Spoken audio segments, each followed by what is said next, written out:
নিচ্ছি। খুবই মজা লাগে এই ভর্তাটা খেতে, অনেকে অবশ্য খেতে পারে না, এটা একটু স্টিকি এই জন্য, কিন্তু আসলে এটা খুবই স্বাস্থ্যকর এবং সুস্বাদু। এটা আমার আম্মু খুব পছন্দ করে, তো আম্মুর হাতে খেতে খেতে এখন আমারও খুব পছন্দ। আলহামদুলিল্লাহ আমার সাহেবও অনেক পছন্দ করে, তো আমরা এই ভেন্ডি ভর্তা অনেক অনেক মজা করে খাই। একটু সল্ট নিব হালকা, কিন্তু ভেন্ডি অল্প, বেশি দেওয়া যাবে না। এবার আমি এই ভেন্ডিগুলো এখানে নিয়ে নিব। সরিষার তেল একটু দিব,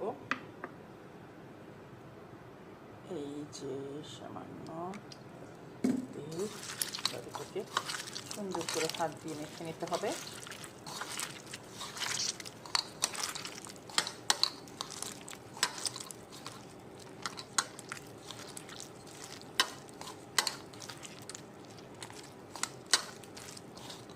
লবণ চেক করে নিতে হবে।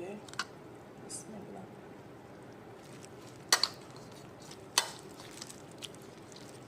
আলহামদুলিল্লাহ লবণও ঠিক আছে।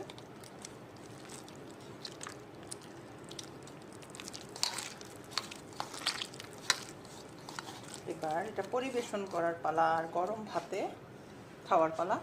তো এখন এই যে টুকটুকে একটা লাল বাটি নিয়ে নিয়েছি, লাল বাটিতে চলে যাচ্ছে সবুজ ভেন্ডি। এই যে লাল সবুজ,